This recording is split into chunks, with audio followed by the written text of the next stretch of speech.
शन्नो मित्रः शं वरुणः शन्नो भवत्वर्यमा शन्न इन्द्रो बृहस्पतिः शन्नो विष्णुरुक्रमः नमो ब्रह्मणे नमस्ते वायो त्वमेव प्रत्यक्षं ब्रह्मासि त्वामेव प्रत्यक्षं ब्रह्म वदिष्यामि ऋतं वदिष्यामि सत्यं वदिष्यामि तन्मामवतु तद्वक्तारमवतु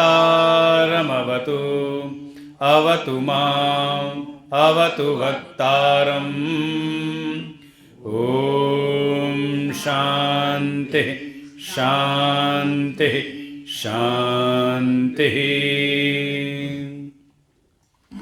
ॐ सहनाववतु सहनौ भुनक्तु सह वीर्यं करवावहै तेजस्विनावधीतमस्तु मा विद्विषावहै ॐ शान्तिः शान्तिः शान्तिः ॐ यश्छन्दसामऋषभो विश्वरूपः छन्दोभ्योद्धमितात् सम्बभूव समेन्द्रो मेधया स्पृणोतु अमृतस्य देवधारणो भूयासं शरीरं मे विचर्षणं जिह्वा मे मधुमत्तमा कर्णाभ्यां भूरिविश्रुवम् ब्रह्मणः कोशोऽसि मेधया पीतः श्रुतं मे गोपाय ॐ शान्तिः शान्तिः शान्तिः ॐ अहं वृक्षस्वरेरिव कीर्तिपृष्ठं गिरेरिव ऊर्ध्वपवित्रो वाजिनीव समितमस्मि द्रविणगं सवर्चसं सुमेधा अमृतोक्षितः इति तिशङ्कोर्वेदानुवचनम् ॐ शान्तिः शान्तिः शान्तिः ॐ पूर्णमदः पूर्णमिदं पूर्णात् पूर्णमुदच्यते पूर्णस्य पूर्णमादाय पूर्णमेवावशिष्यते ॐ शान्तिः शान्तिः शान्तिः ॐ आप्यायन्तु ममाङ्गानि वाक्प्राणचक्षुश्रोत्रमथो बलमिन्द्रियाणि च सर्वाणि सर्वं ब्रह्मोपनिषदं माहं ब्रह्म निराकुर्यां मा ब्रह्म निराकरोत् अनिराकरणमस्त्वनिराकरणं मे अस्तु तदात्मनि निरतेय उपनिषत्सु धर्मा ते मयि सन्तु ते मयि सन्तु ॐ शान्तिः शान्तिः शान्तिः ॐ मां मे मनसि प्रतिष्ठिता मनो मे वाचि प्रतिष्ठितम् आविर्मयेधि वेदस्य आणीत श्रुतं मे मा प्रहासीरनेनाधीतेनाहोरात्रान् सन्दधाम्यरितं वदिष्यामि सत्यं वदिष्यामि तन्मामवतु तद्वक्तारमवतु अवतु माम् अवतु वक्तारम् अवतु वक्तारम् ॐ शान्तिः शान्तिः शान्तिः ॐ भद्रं नो अपि वातय मनः ॐ शान्तिः शान्तिः शान्तिः। ॐ भद्रं कर्णेभिः शृणुयाम देवाः भद्रं पश्येमाक्षभिर्जत्राः स्थिरैरङ्गैस्तुष्टुवागुंसस्तनूभिः व्यशेम देवहितं यदायुः। स्वस्ति न इन्द्रो वृद्धश्रवाः स्वस्ति नः पूषा विश्ववेदाः स्वस्ति नस्तारक्षो अरिष्टनेमि स्वस्ति नो बृहस्पतिर्दधातु। ॐ शान्तिः शान्तिः शान्तिः। ॐ यो ब्रह्माणं विदधाति पूर्वं यो वै वेदांश्च प्रणोति तस्मै तं हदेवम् आत्मबुद्धिप्रकाशं मुमुक्षुर्वै शरणमहं प्रपद्ये। ॐ शान्तिः शान्तिः शान्तिः। ॐ नमो ब्रह्मविद्या संप्रदायकर्तृभ्यो वंशऋषिभ्यो महद्भ्यो नमो गुरुभ्यः। सर्वोप्लवरहितः प्रज्ञानघन प्रत्यगर्थो ब्रह्मैवाहमस्मि ब्रह्मैवाहमस्मि। ॐ नारायणं ततपुत्रपराशरं च व्यासं शुकं गौडपदं महान्तं गोविन्दयोगीन्द्रमथास्य शिष्यं श्रीशङ्कराचार्यमथास्य पद्मपादं च हस्तामलकं च शिष्यं तं तोटकं वार्तिककारमन्याम् अस्मद्गुरुं सन्ततमानतोऽस्मि। सर्ववेदान्तसिद्धान्त गोचरं तमगोचरं गोविन्दं परमानन्दं सद्गुरुं प्रणतोऽस्म्यहम्।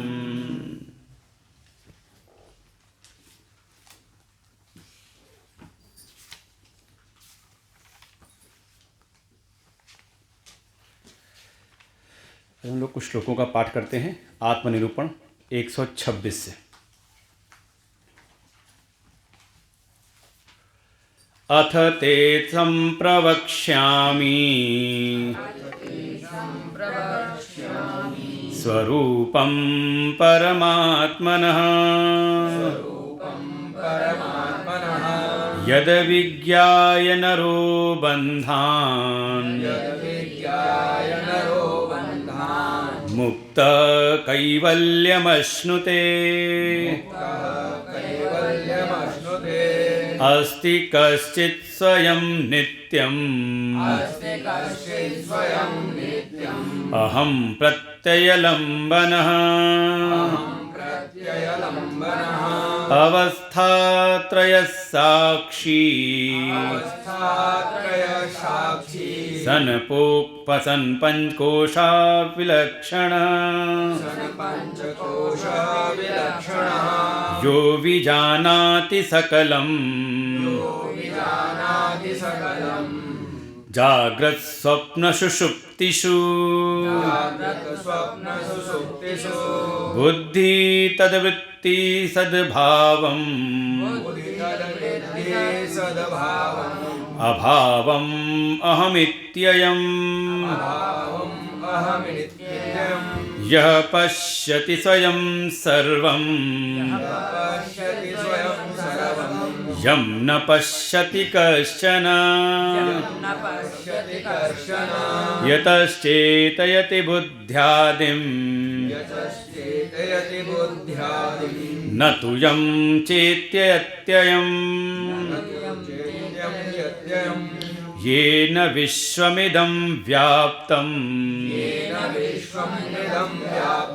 यन्न व्याप्नोति किंचन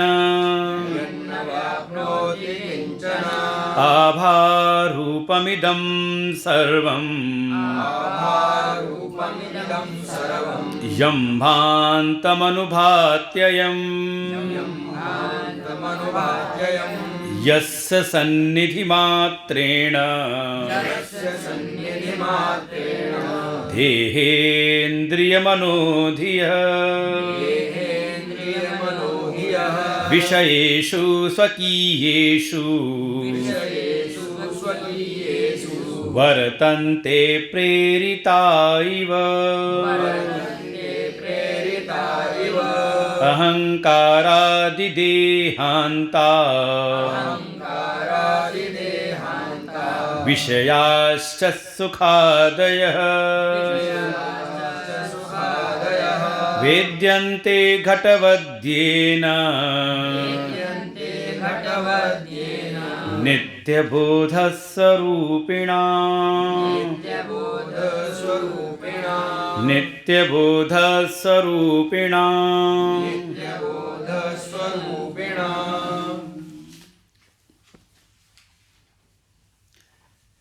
आद्य गुरु भगवान शंकराचार्य जी इस विवेक चूड़ामणि ग्रंथ में, जिनका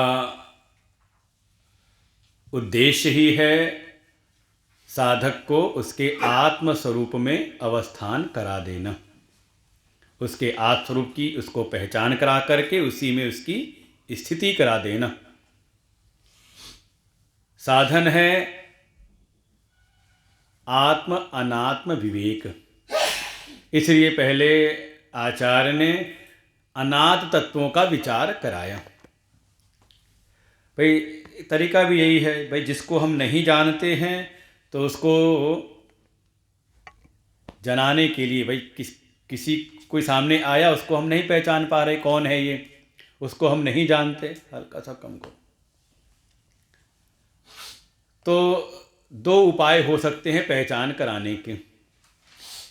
एक तो ये कि जिसको हम जानते हैं उनका आधार लेकर के हम उसकी पहचान करा दें।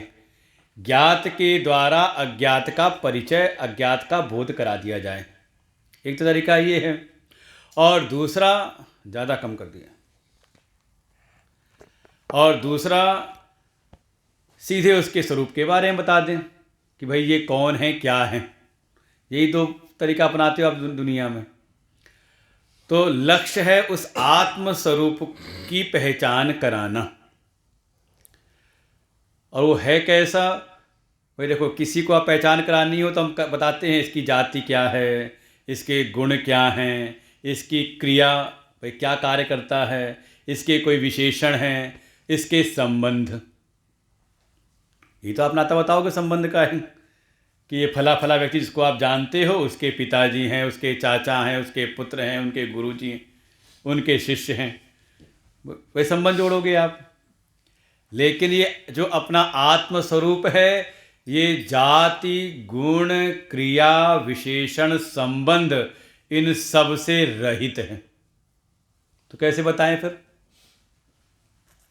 इसीलिए कहा जाता है कि वो शब्दों के द्वारा कहते हैं, आप उसको नहीं बता सकते जैसे कि हाँ हमने दुनिया की कोई चीज़ दिखाई, ये ऐसी है। आसान नहीं है, इसीलिए वाणी का विषय नहीं बनता। तो कैसे कहा? जिसको जिसको अभी आप जान रहे हो, जिसमें आपकी स्थिति बनी हुई है, किसकी कहा उससे परे जो अनाथ तत्व हैं, इसलिए उनकी पहचान कराई, जिसको आप अच्छी प्रकार से जान रहे हो। स्थूल शरीर बताया, क्या है स्थूल शरीर, वो आपको समझ में आ गया। फिर इसके भीतर सूक्ष्म शरीर है, वो भी बता दिया।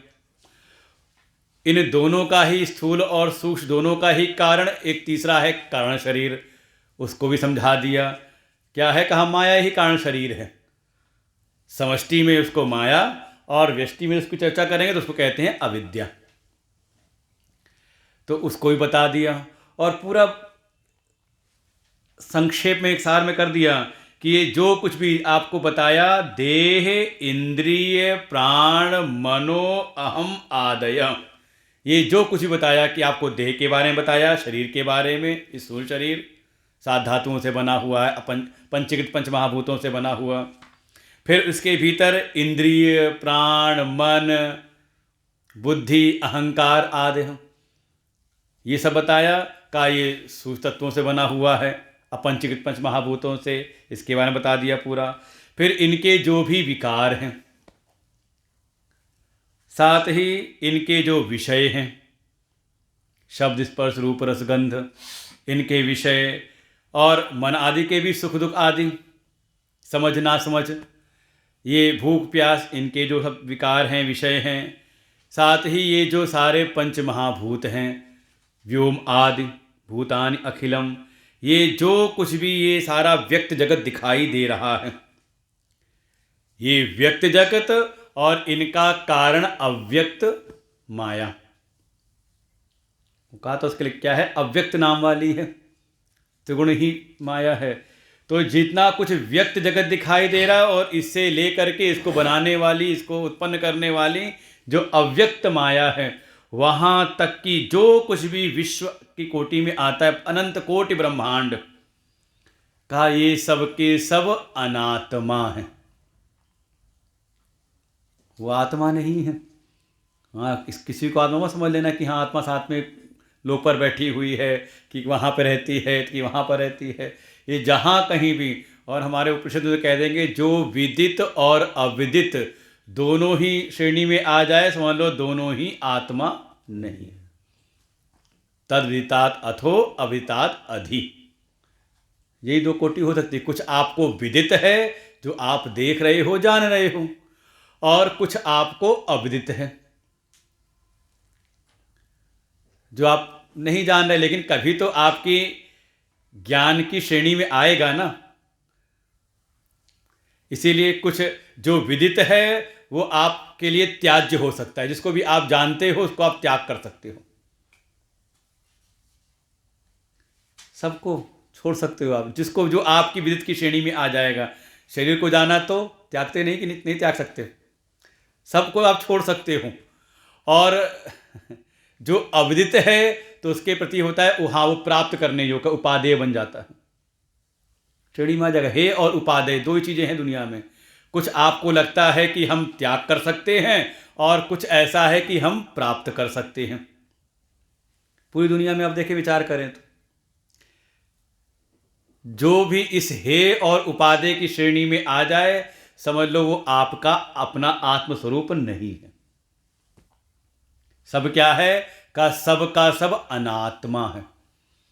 इसलिए आत्मा की प्राप्ति नहीं करनी है कि हाँ गुरुजी आएंगे और अपनी झोली में से निकाल के तुम्हारी सबकी आत्मा देंगे, फिट करेंगे सबकी आत्मा। ऐसा कोई आत्मा नहीं, ऐसा कोई परमात्म तत्व नहीं है कि आपको बाद में दिया जाएगा प्रसाद के रूप में। 7 दिन का ज्ञान यज्ञ होगा, नहीं 8 दिन का ज्ञान यज्ञ है, और उसके बाद जब 23 तारीख को ये ज्ञान यज्ञ विश्राम लेगा तो सबको सबकी आत्मा प्रदान की जाएगी। ऐसा कुछ है नहीं, न यहाँ पर कुछ त्यागना और न यहाँ कुछ खोने वाली चीज़ की बात, ऐसी कोई है नहीं। त्यागने और पाने वाली चीज़ की बात नहीं है, वो अपना नित्य आत्मस्वरूप है, मिला हुआ है।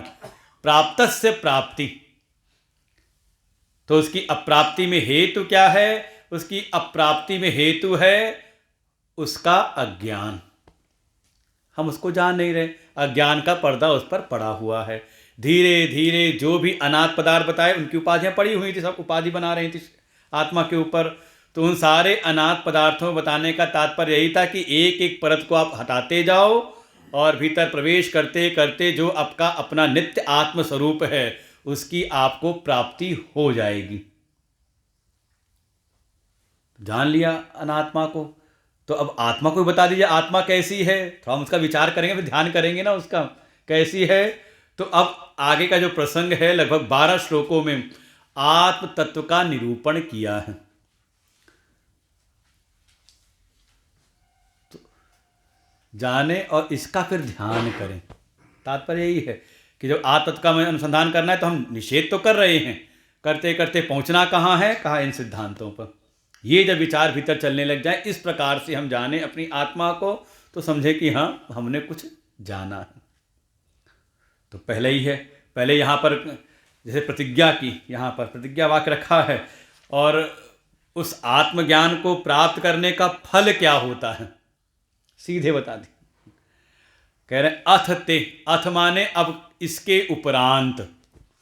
ये कहते हैं अथ शब्द जो है बहुत मंगलवाची माना जाता है। हाँ, अथ श्री महाभारत कथा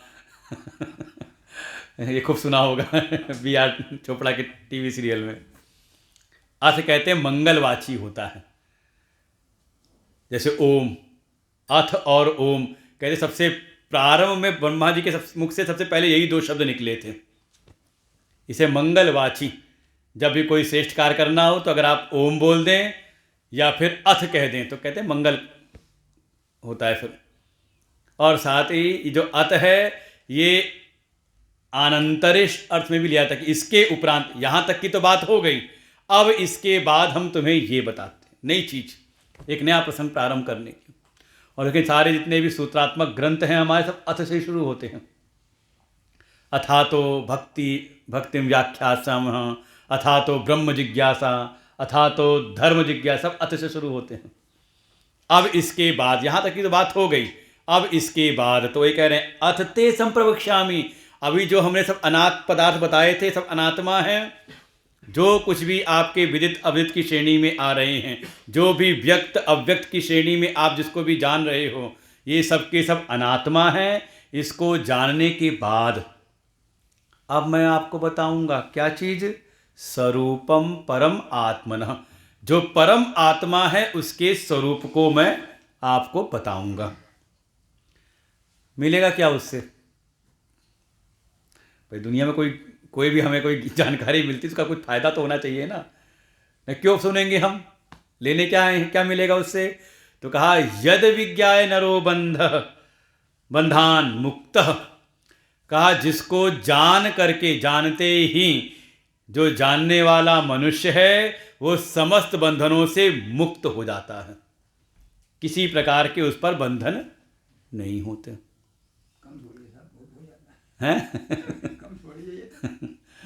कैवल्यम अश्नुते, और वो कैवल्य स्वरूप की अनुभूति कर लेता है, उसको प्राप्त हो जाता है। जिस आत्मा को पाने के लिए भटक रहा था कि मुझे आत्मा चाहिए, आत्मज्ञान चाहिए, का उसको बिल्कुल वहीं बैठे बैठे उसी जगह पर ही उसको वो प्राप्त हो जाता है। तो क्या है आत्मा, अब उसका प्रकरण प्रारंभ करते हैं। कैसे जानना है? अब देखो उसको तो शब्द से व्याख्या की नहीं जा सकती, क्योंकि जो माध्यम हो सकते थे परिचय कराने के लिए, किसी की जाति बता करके उसके गुण, उसकी क्रियाओं को, उसके विशेषणों को, तो उसमें है नहीं, तो कैसे बताएंगे? तो कहा जो आप जान रहे हो, जो आपको ज्ञात है, उसका आधार लेकर के वहाँ तक पहुँचाया जाएगा। ज्ञात के द्वारा अज्ञात का बोध।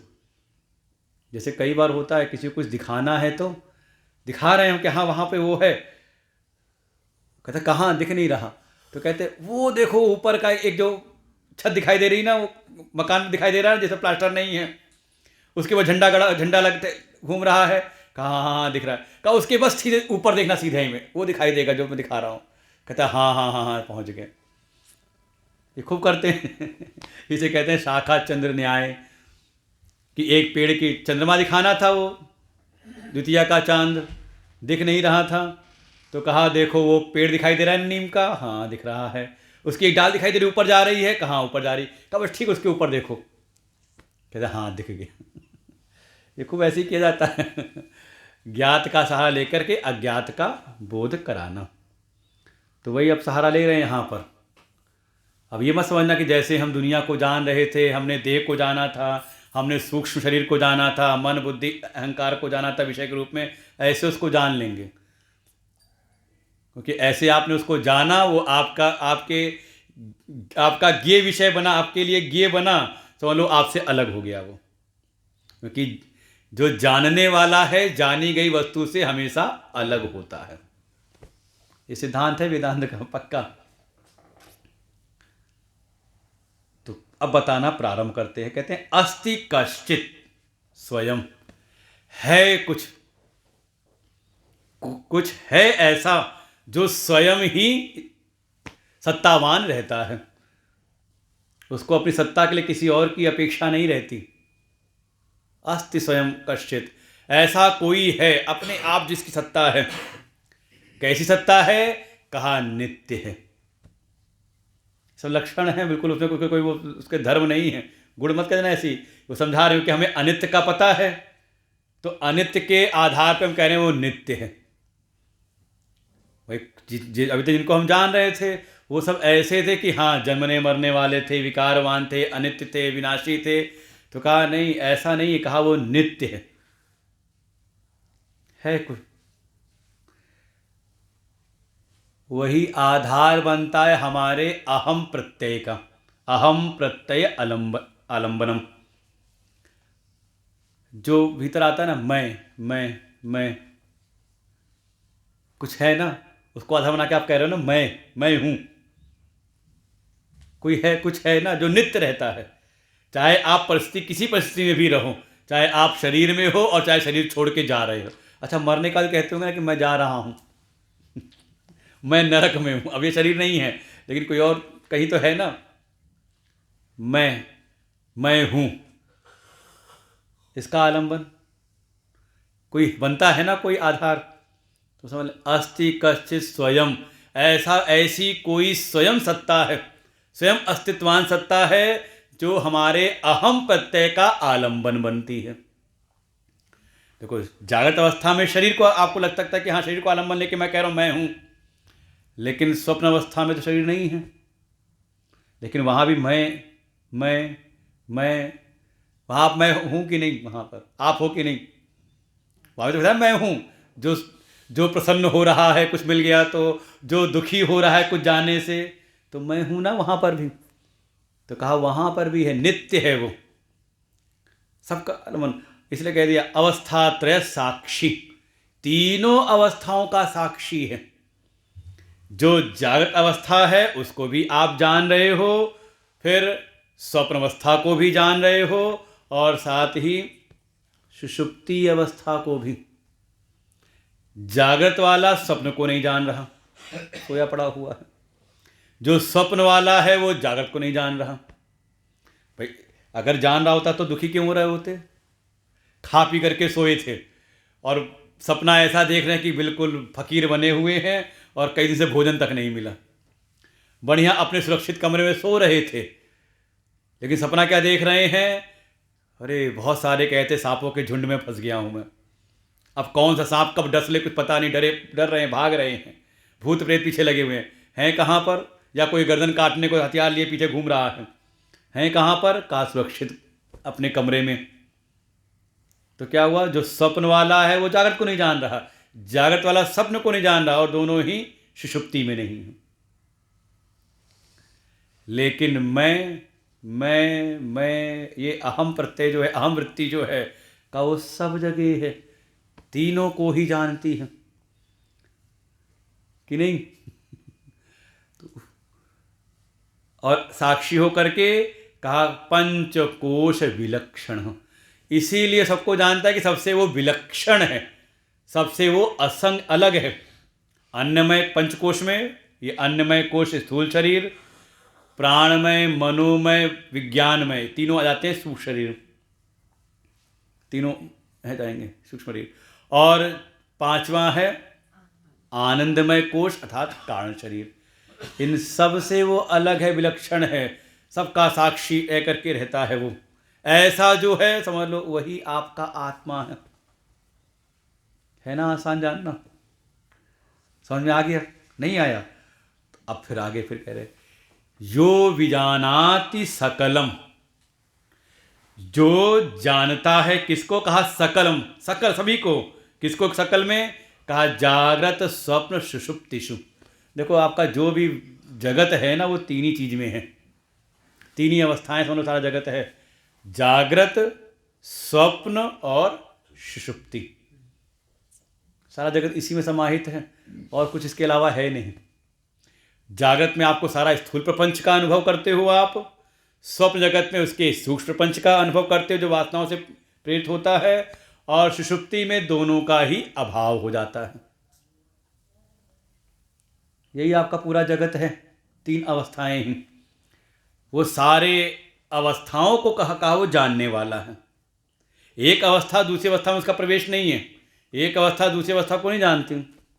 इसे ऐसे समझ लो जैसे 3 स्थान हैं, एक स्थान दूसरे स्थान में नहीं है, दिल्ली बम्बई में नहीं है, बम्बई मेरठ में नहीं है, लेकिन मैं तीनों जगह घूम करके आया हूं तो मैं तीनों को जानता हूं ना।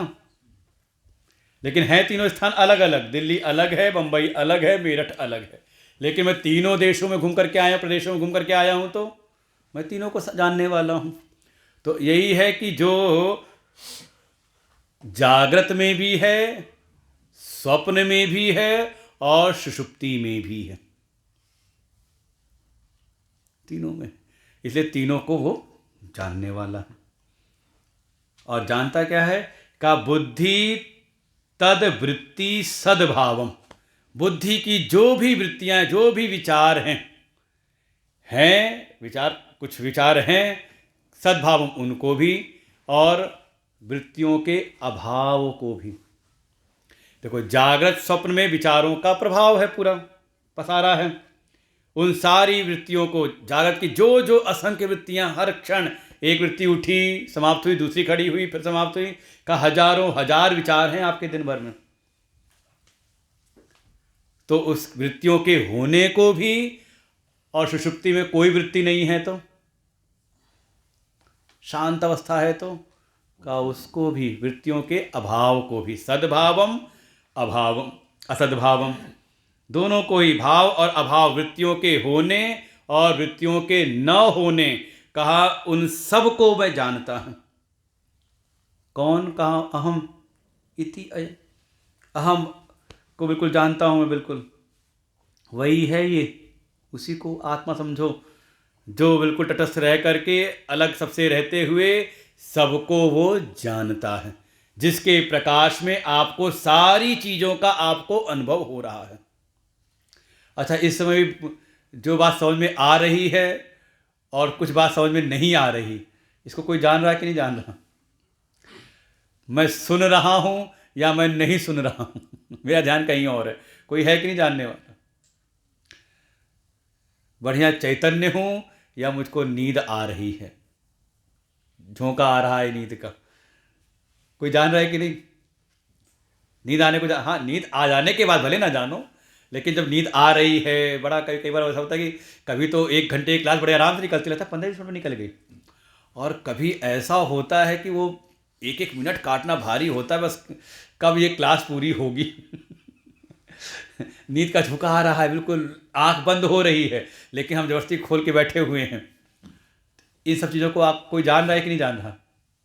सारी स्थितियों को, एक स्थिति दूसरी स्थिति अलग है, लेकिन सारी स्थितियों का कोई ना कोई एक है ना जो साक्षी बन रहा है, का बस उसी को जानना है, वही आत्मा है। अयम, बिल्कुल वो भीतर ही है। और तो और, यह पश्यति स्वयं सर्वम, जो स्वयं ही सारी चीज़ों को देखता है साक्षी रूप में।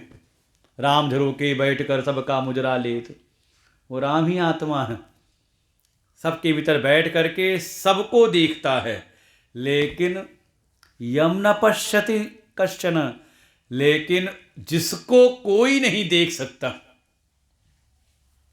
अभी तो आ गया दिग्दृश्य विवेक का, रूपम दृश्यम लोचनम दृक् तदृश्यम दिक्तु मानसम, बुद्धि वृत्तिः साक्षी दृगेव न तो दृश्यते, कि बाहर के रूपों को नेत्र देख रहा है, नेत्र को मन की वृत्तियां देख रही हैं, मन की वृत्तियों को मन का बुद्धि साक्षी बन रही है, लेकिन बुद्धि का भी जो साक्षी है, का उस परम साक्षी को दृगेव न तो दृश्यते, उस दृष्टा साक्षी को कोई भी नहीं देख सकता। वो स्वयं स्थित रह करके सबको प्रकाशित करता है, सबको जाना, सारी वृत्तियों को जानता है। तो जो सबको जान रहा है, लेकिन उसको कोई नहीं जान सकता। जैसे एक दृष्टांत देते हैं ना, नेत्र सारे रूपों को दिखाती है, अलग अलग रूप रंग हैं, सबको दिखा रही, लेकिन नेत्र अपने नेत्र को, जो उसके प्रत्यक्ष हैं, समक्ष हैं, उनको दिखा सकती है। बहुत दूर परोक्ष हैं तो कितने दिखा पा रही। अभी मैंने पूछा, किसी ने कुछ पूछा आँख के बारे में, तो हमने कितनी दूर देखती है आँख? कहा बहुत ज़्यादा 4 से 5 किलोमीटर तक का देख सकती है, अगर आँखें बिल्कुल ठीक ठाक हैं। हमने कहा फिर सूर्य चंद्रमा कितनी दूर हैं, उनको कैसे देख रही है? है ना विचित्र सी बात। जो प्रत्यक्ष है उसको भी दिखा रही है और परोक्ष है नहीं दिखा पा रही है, कुछ दिखा भी दे रही है बहुत दूर जो है। लेकिन नेत्र के लिए नेत्र ना तो प्रत्यक्ष हैं, आपको नेत्र के सामने नेत्र आ रहे हैं, कभी नहीं आ सकते आंखों के सामने, न करके देखना, एक आंख से दूसरी आंख को देखना, प्रयास करना, देखो एक आंख से दूसरी आंख दिखाई दे रही कि नहीं। अच्छा प्रत्यक्ष नहीं तो कहीं परोक्ष दूर होंगे? कहा नहीं, दूर भी नहीं है। क्या है? कहा इसी कहते हैं अपरोक्ष है, ना प्रत्यक्ष है ना परोक्ष है। नेत्र के लिए नेत्र अपरोक्ष है। तो नेत्र सबको दिखाते हैं लेकिन अपने को नहीं जान सकते। हाँ बस ये है, आँख खोली दिखाई दे रहा है हमें, तो लगता है कि हाँ हमारी आँखें हैं, और कभी उठे और कुछ दिखाई ना दे, काला काला काला काला काला काला, तो क्या समझ में आएगा? नेत्र नहीं है। धुंधला दिखाई दे तो कहेंगे नेत्र कमज़ोर हो रहे हैं, चश्मा लगाना पड़ेगा, है कि नहीं? तो ऐसे ही वो आत्मस्वरूप ना तो आपके इंद्रियों के प्रत्यक्ष होता है और ना ही इंद्रियों से कहीं दूर है, का दूर भी नहीं। का वो आत्मा के लिए जो आत्मा है वो अपरोक्ष है। उसकी स्थिति, उसकी सत्ता से ही ये सारे जगत को हम जानते हैं। उन सारे जगत की जो भी क्रियाएं हैं, जो भी बुद्धि की वृत्तियां हैं, सबको वो प्रकाशित करता है, लेकिन उसको कोई और प्रकाशित नहीं करता। समझ में आ रहा होगा? इतना आसान कर रखा है आचार्य ने। यह पश्यति स्वयं सर्वम, जो सबको प्रकाशित करता है, लेकिन जिसको कोई और, और इसको बहुत सारे दृष्टांत समझाया जाता है। कोई शिष्य पहुंचा गुरु जी के पास में, आत्मा को जानना है। उन्होंने कहा अच्छा, अभी जो कुछ जान रहा है तो सब कुछ किसके प्रकाश में जान रहा है? ये कई बार दृष्टांत सुना होगा गुरुदेव से, हम लोग भी कई बार से। गुरु जी ने, चेले ने कहा सूर्य के प्रकाश में। कहा अच्छा ठीक है, रात में आना। चांदनी रात थी, फिर आया वो। अब बताए जो कुछ तू देख रहा है, जो दिखाई दे, किसके प्रकाश में? उसने कहा चंद्रमा के प्रकाश में, तारों के प्रकाश में। गुरु जी ले आए झोपड़ी के अंदर, अपनी कुटिया के अंदर ले आए। अब बता, यहाँ चंद्रमा तो है नहीं, ना सूर्य है ना चंद्रमा है, यहाँ जो दिखाई दे रही है ना चीज़ें, किसके प्रकाश में? उसने गुरु जी बढ़िया लाइट लगी हुई है, इसके प्रकाश में। नए जमाने का आश्रम था, उन्होंने लाइट बंद कर दी, तो वहीं मंदिर में दीपक जल रहा था। आपको दिखाई दे रहा है? कहा हाँ दिखाई दे रहा है। किसके प्रकाश में? कहा दिए के प्रकाश है। गुरु जी ने उसको ही बुझा दिया। अब बता, आपको दिखाई दे रहा है? उसने कहा गुरुजी यहाँ तो घुप अंधकार हो गया, कुछ आप भी नहीं दिख रहे, मुझे भी अपना हाथ नहीं सुझाई दे रहा कहाँ क्या है, बिल्कुल घना अंधकार है। तो कहा इसको भी तू जान रहा कि नहीं जान रहा कि घना अंधकार है? ये किसके प्रकाश में? अब ना तो इसको सूर्य है, ना चंद्रमा है, ना बिजली का बल्ब है, ना दिया है, किसके प्रकाश में? तो जो इसको भी, सारे विषयों के भाव को भी और अभाव को भी, सबको जो जानने वाला है, का वही अपना आत्मा है, उसी को जानो। यतः चेतयति बुद्ध्यादिम ना तु यम चेतते एयम। ये तो किनुपनिषद का मंत्र ही आ गया है। यन मनुषा न मनुते ये नाहुर्मनोमतम तदेव ब्रह्म तम विद्धि नेदम यदुपासते यत् प्राणे न प्राणिति येन प्राण प्रणीयते तदेव ब्रह्म तम विद्धि नेदम यदुपासते। कई बार वहाँ पे रिपीट किया इस चीज़ को। यद वाचा न अभ्युदतम येन वाक् अभ्युदते तदेव ब्रह्म तम विद्धि नेदम यदुपासते। जिसको बुद्धि प्रकाशित नहीं कर सकती, जिसको मन प्रकाशित नहीं कर सकता, बल्कि मन भी प्रकाशित उसी से होता है, जिससे होता है।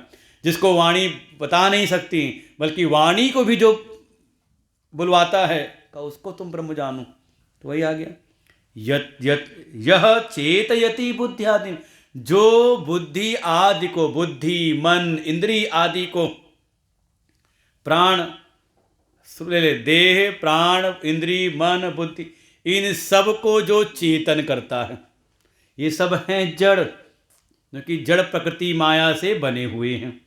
इनमें अपनी कोई सामर्थ्य है नहीं। ये पूरा माया के पकड़ में जाना था। अपना बल इसमें है नहीं, बल पा करके।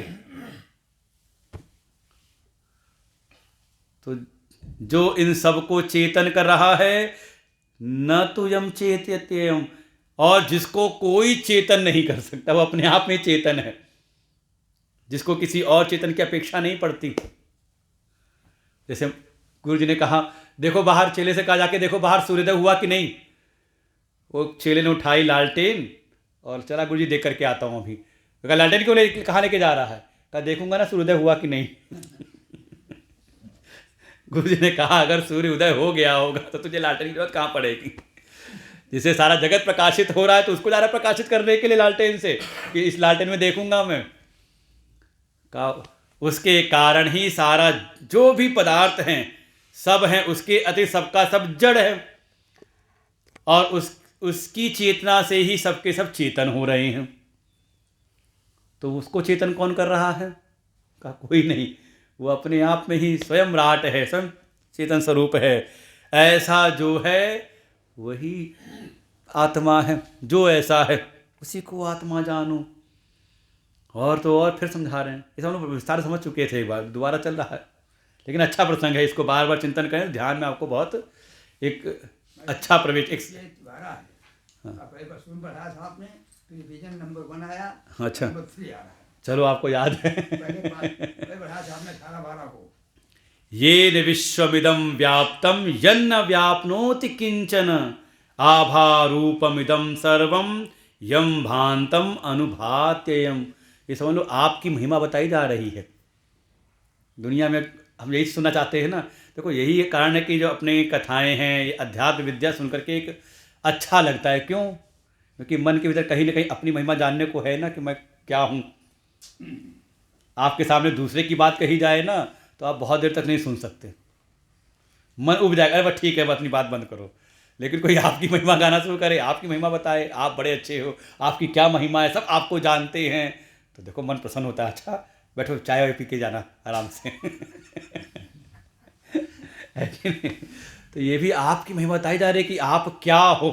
बस ये कि हमने अपने को बहुत छोटा मान लिया है, शरीर में देह मान लिया है, लेकिन हैं कौन? का महिमावान है। ऐसी महिमा अतुलनीय महिमा है जिसके सामने किसी और की महिमा है ही नहीं। उसी को बताया जा रहा है, आप अपने आप को जानो, कौन है आप। कहा येन विश्वमिदं व्याप्तम, कहा जिसके द्वारा सारे विश्व, इदम विश्वम, ये जितना कुछ भी यह करके जो भी विश्व है, जो भी आपके यह की श्रेणी में आ जाए। इदम, दो वृत्तियां गुरुदेव कहते हैं हमेशा, इदम और अहम। अहम हमेशा पितर अनुभव आएगा और इदम अहम से अलग। तो इदम की श्रेणी में जो कुछ भी जगत है, आपके कारण सूक्ष्म स्थूल शरीर से लेकर के ब्रह्म लोक पर्यंत, अनंत कोटि ब्रह्मांड, ये जितना कुछ भी विश्व है का जिसके द्वारा व्याप्त है। व्याप्त समझ लें, जो व्याप्त के को जब समझने का प्रयास करें तो कहें अत्यंत ही सूक्ष्म है। जो जितना सूक्ष्म होता है उसकी उतनी ज़्यादा व्यापकता बढ़ जाती है। जैसे आप पानी को जमा दो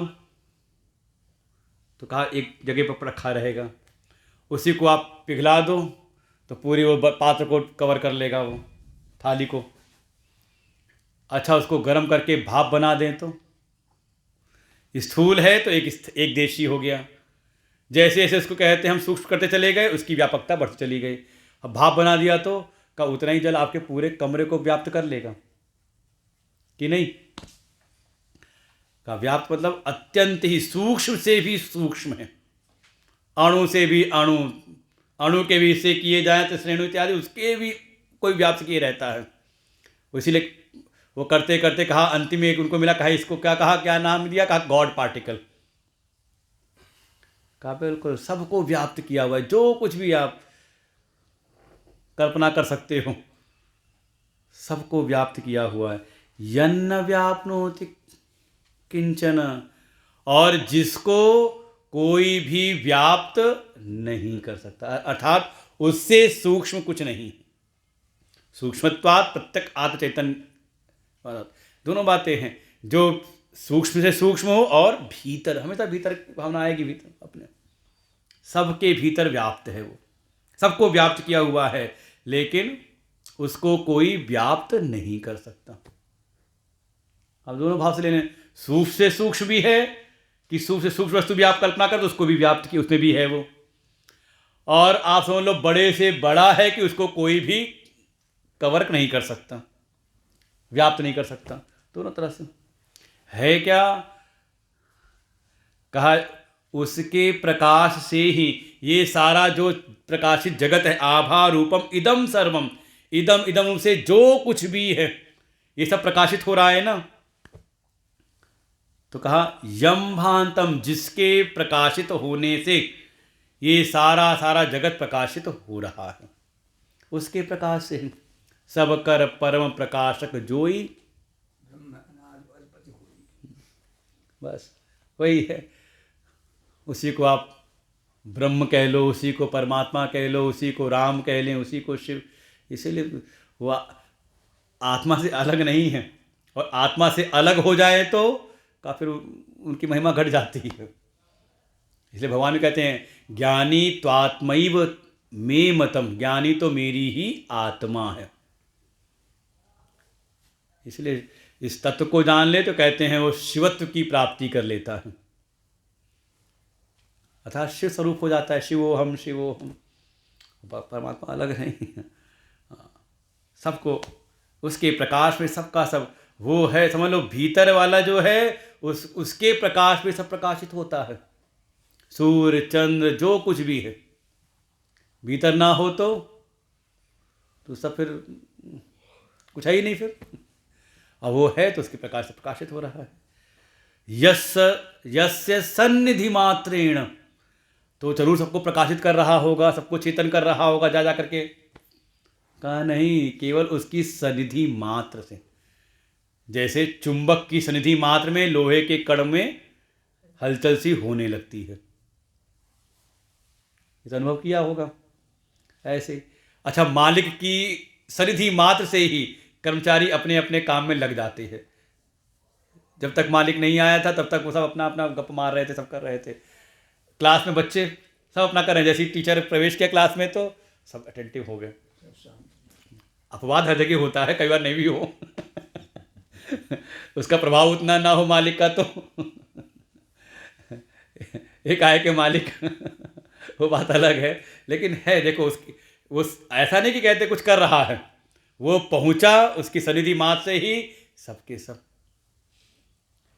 चेयरमैन पहुंचे और सभा में कार्रवाई शुरू हो गई अपने आप। तो ऐसे कह रहे हैं यस सन्निधि मात्रेण, जिसकी सन्निधि मात्र से ही देह इंद्रिय मन धिय, धिय माने बुद्धि, विषयेषु स्वकीयेषु वर्तन्ते, ये कहते हैं उसकी जिसकी सन्निधि मात्र से ही, जिसकी सन्निधि मात्र से ही देह इंद्रिय मन बुद्धि अपने अपने विषयों में वर्तन करना शुरू कर देते हैं। कोई चला नहीं रहा वो आत्मा बैठ के कि नहीं दे तुम ये काम करो, नहीं तुम इंद्रियां तुम इसको देखो उसको करो, बस उसके सन्निधि मात्र से ही उसके साथ संयुक्त हुआ और सब अपने अपने विषयेषु स्वकीयेषु, अपने अपने विषयों में वर्तन्ते, प्रेरिता इव, जैसे कि वो प्रेरित कर रहा हो। इव कहा कह दिया, प्रेरित सा करता हुआ अनुभव में आता है। ऐसा वो आत्मस्वरूप है जिसकी सन्निधि मात्र से ही सारे कार्य हो रहे हैं, सब में चेतनता आ रही है। का उसी को अहंकार आदि देहांत विषयाश्च सुखादय वेद्यन्ते घटवद्येन नित्य बोध स्वरूपिणा, वो नित्य बोध स्वरूप होकर के, भागवत में इसी शब्द को कहा जन्माद्य से तो अन्वयाय तरत चार्थेषु अभिज्ञ स्वराट। अभिज्ञा मतलब स्वयं चेतन है और अपने उस चेतना के उस स्वराज्य में स्थित होकर के वो सबको प्रकाशित करता है, सारे जगत को भी और बुद्धि आदि की वृत्तियों को भी।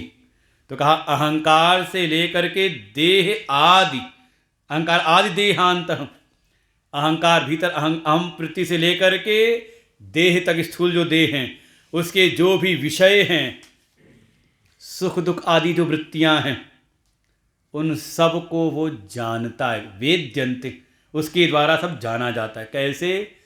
घटवद्देन, जैसे आप बाहर की किसी वस्तु को जानते हो ना कि हाँ ये गिलास है, ये पुस्तक है, ये मनुष्य हैं, ये पुरुष हैं, ये स्त्री, सब जान रहे हो आप बाहर के पदार्थों के समान ही। ऐसे ही वो भीतर बैठ करके सारे भीतर अहम वृत्ति से लेके देह तक, देह के विषय, उनके जो भी भाव हैं, सुख दुख आदि, उन सब को कहा वो जानता है नित्य बोध स्वरूप हो करके। उसके प्रकाश से कुछ भी उसके ज्ञान से कुछ परे रहता नहीं। आप सबको जान रहा। आप कभी ध्यान में ही विचार करें कि जो कुछ भी हो रहा है कोई इसको जान रहा है कि नहीं जान रहा, आपकी ज्ञप्ति का विषय बन रहा कि नहीं बन रहा। मन भटक गया या मन सो गया था, ऐसा नहीं कि नहीं होता। अगर आप सचेत हैं ध्यान में, समझ में आता है कि हाँ नींद आ रही है, मैं अभी सो गया, लय हो गया बिल्कुल, तो उसको भी कोई जान रहा है कि नहीं जान रहा। हर एक वृत्ति को, बस वृत्ति को नहीं बल्कि वृत्ति का जो साक्षी है उसी पर ध्यान टिकाए रखना, वही मैं हूँ। 133वां पाठ करते हैं। एषोऽन्तरात्मा पुरुष पुराणो,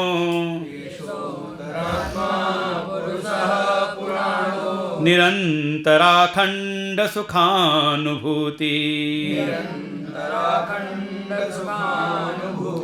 सदैकरूपः प्रतिबोधमात्रो, येनेशिता वागसवश्चरन्ति।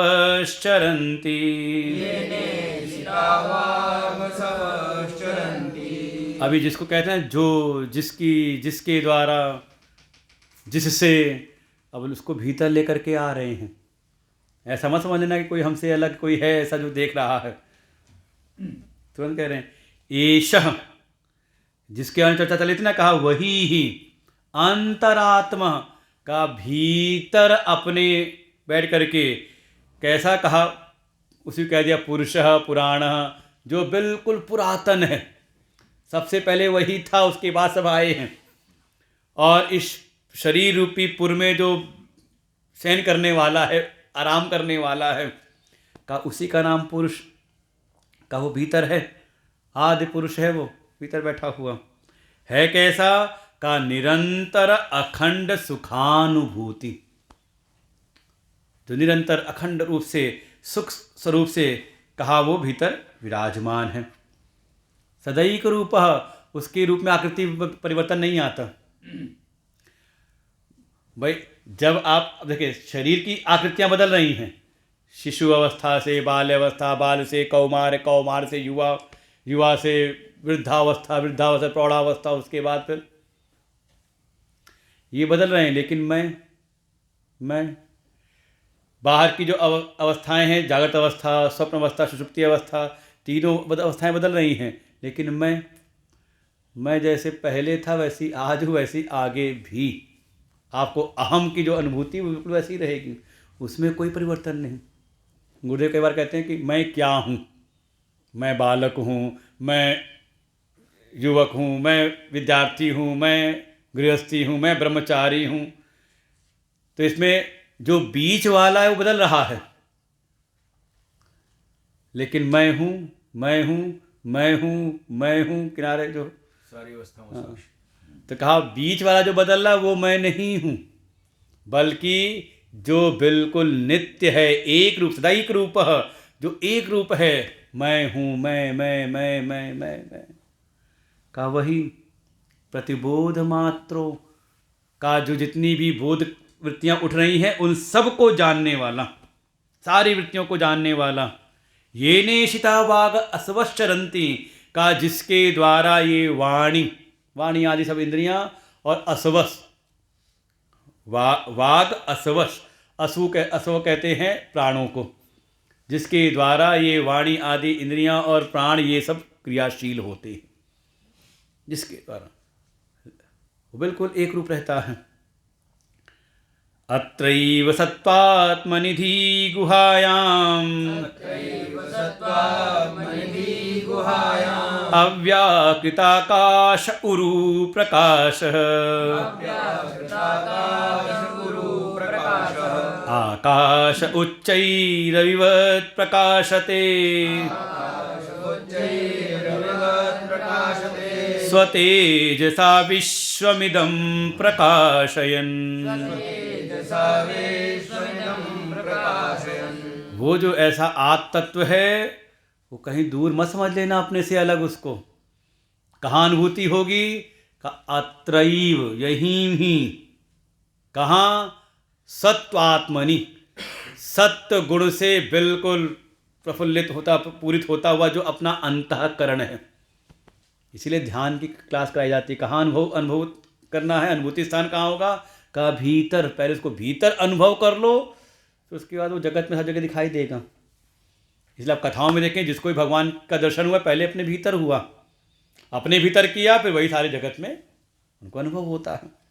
तो सत्व आत्मनि, अपने सत्व गुण से परिपूरित जो अपना अंतःकरण है। आत्मनि मतलब आत्मा नहीं, आत्मा मतलब जिसको अभी तक हम जिसमें अपना मैंपना था, अपने भीतर कैसा है? आप उसी कह दो धी गुहायाम, बुद्धि गुहा में अंदर कैसा है वो? कहा अव्याकृत आकाश। जैसे बाहर एक आकाश है, ऐसे ही भीतर भी तो एक है ना। भीतर अव्याकृत, अव्यक्त, भीतर आकाश। इसी को आप कह दो हृदय गुहायाम, हृदय रूपी गुफा में। कहने का तात्पर्य यही है कि थोड़ा अंतर्मुखी हो करके, थोड़ी साधना के द्वारा अपने अंतःकरण को विशुद्ध सत्व करते हुए, सत्वगुणी करते हुए, बुद्धि को एकाग्र करके अपने भीतर हम प्रवेश करें, तब आपको अंदर एक प्रकाश, तेजवान ऐसा आपको अनुभूति होगी। कई बार होता है, लगता है यहाँ पर जब ध्यान करा रहे हैं तो बिल्कुल प्रकाशित हो रहा है, जगमग जगमग जगमग हो रहा है। ठीक है प्रक्रिया में, लेकिन उसी को मत पकड़ लेना। का भीतर ही एक ऐसा प्रकाश दैदीप्यमान होगा। कैसे? का जैसे उच्च आकाश में जैसे सूर्य प्रकाशित करता है सबको,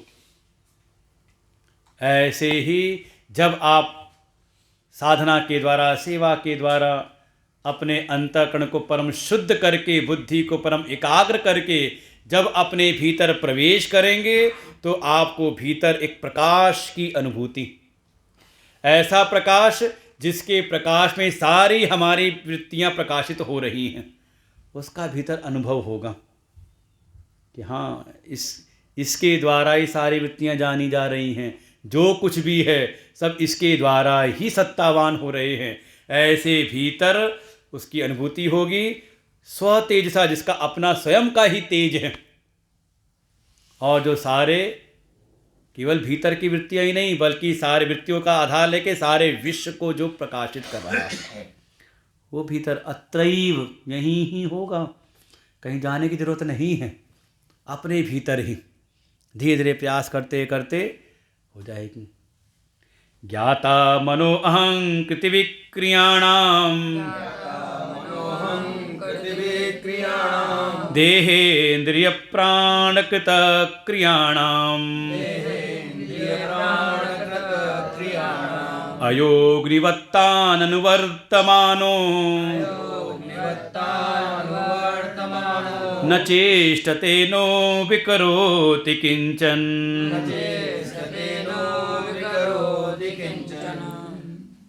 का वही जो देदीप्यमान प्रकाश जो प्रकट हुआ, बिल्कुल परम जो एकदम तेज का, वही ही सबका ज्ञाता बनता है।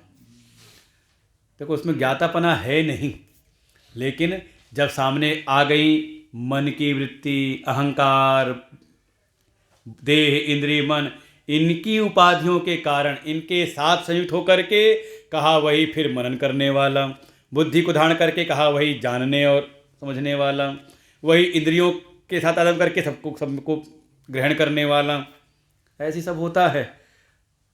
लेकिन है बिल्कुल तटस्थ सबसे। वो मन मन, अहंकार, ये सब की जो भी क्रियाएं हैं, विक्रियाएं हैं, देह इंद्रिय प्राण कृत क्रियाणाम, इनके द्वारा जो भी क्रियाएं हो रही हैं, जो भी वृत्तियां उठ रही हैं, वो सबको जानने वाला सबके साथ वैसे ही क्रिया करता हुआ लगता है। कैसे? तो एक दृष्टांत दिया, अयो अग्निवत्तानुवर्तमानो। जैसे कोई लोहे का कोई कण है, गोला समझ लो, लोहे का कोई भी ठोस आकृति है, उसको जब अग्नि में डाल दिया तो फिर अग्नि के समान हाँ लाल हो जाता है। दोनों एक दूसरे का संसर्ग होता है। अग्नि का कोई अपनी रूप आकृति नहीं, लेकिन वो आ जाएगी उस लोहे के आकृति के अनुरूप। वो आकृति अगर गोल है तो कहेंगे अग्नि गोल हो गई। फिर वो आकृति अगर चौकोर है तो कहेंगे अग्नि चौकोर हो गई। उसकी कोई अपनी आकृति है नहीं। अच्छा, लोहे का जो भी आकृति लोहे की है, उसका गुणधर्म शीतलता है, लेकिन वही छू गया तो, जैसे कई बार होता है, कैसे जल गए? कहा तवे ने जला दिया, कढ़ाई ने जला दिया। जला सकती कढ़ाई तवा? तो समझने वाला समझ जाता है कि कढ़ाई और तवे ने नहीं जलाया, बल्कि उसका जो अग्नि से संसर्ग हुआ था तो अग्नि उस आकृति का अनुवर्तन कर रही है, या जो तवा है वो अग्नि का। ऐसा हो गया तादात्म्य। तो ऐसे ही तादात्म्य हो रहा है उस आत्मा का अनात्म पदार्थों के साथ। तो आत्मा के जो गुण धर्म हैं वो अनात्मा में परिलक्षित हो जाते हैं, और जो अनात्मा के गुण धर्म हैं वो अपनी आत्मा में आरोपित हो जाते हैं। बस इसी को अलग अलग करना है। नहीं तो जो अपना आत्मस्वरूप है, न चेष्टते, उसमें कोई चेष्टा नहीं, न विक्रोति कश्चन, उसमें कोई विकार नहीं, वो नित्य शुद्ध बुद्ध मुक्त स्वभाव। और ये भी हम इसलिए कह रहे हैं कि अभी ना ये स्वभाव जो दिखाई दे रहा है ना, का इसलिए क्योंकि हमें बहुत सारी अनित्य चीज़ें दिखाई दे रही हैं, बहुत सारी चीज़ें बद्ध दिखाई दे रही हैं, जड़ दिखाई दे, तो उसके आधार पर हमने कहा उसको ये सब समझाने के लिए। नहीं तो उसमें किसी प्रकार की कोई चेष्टा, कोई विक्रिया नहीं, क्रिया विक्रिया नहीं, ऐसा वो आत्मस्वरूप है। अभी 1 2 3 रहेगा, चलो कल करते, आज काफ़ी हो गया इसी का चिंतन आज ध्यान में, बिल्कुल ध्यान में शांत होकर के यही विचार करना है कि जो भी देह, जहाँ मन जाए, मन भटक के गया शरीर में, तो बन जाए ये किसके प्रकाश में प्रकाशित हो रहा है। ये सारा स्थूल जगत, फिर सूक्ष्म जगत की जो भी चीज़ें हैं, फिर जो उसके भाव और अभाव को भी, भाई स्थूल सूक्ष्म के भाव को, और सुषुप्ति में अभाव है, कुछ भी नहीं है। तो जैसे किसी ने कहा कि हाँ बस विचार करते करते सब शून्य है, शून्य है, शून्य, शून्य में ही चले गए, उससे बुद्धि जग जाए। जो शून्य है, शून्य को तो कोई प्रकाशित कर रहा है ना, कुछ नहीं है। जैसे भी कहा ना कि लाइट सब बंद कर दी, अब बता, तो कहा गुप्त अंधकार है, तो कहा इसका भी तो ज्ञान हो रहा है ना। जब तक प्रकाश था बाहर का, सारी वस्तुओं के भाव दिखाई दे रहे थे, अनुभव हो रहे थे, जाने जा रहे थे, और जब सारी लाइटें बंद कर दी तो अभाव हुआ ना, कुछ नहीं दिखाई दे रहा। तो कुछ नहीं दिखाई दे रहा, कुछ नहीं जना रहा है, इसको तो कोई जान रहा है ना। कैसे कह दिया आपने कुछ नहीं दिखाई दे रहा? जान के ही कहा ना कुछ नहीं दिखाई दे रहा। तो वो जानने वाला कौन है? बस वही अपना आत्मा, उसी में स्थित हो जाए। आंखें बंद कर ले, कमर सीधी कर ले, कमर सीधी करके बैठे, आंखें बंद करके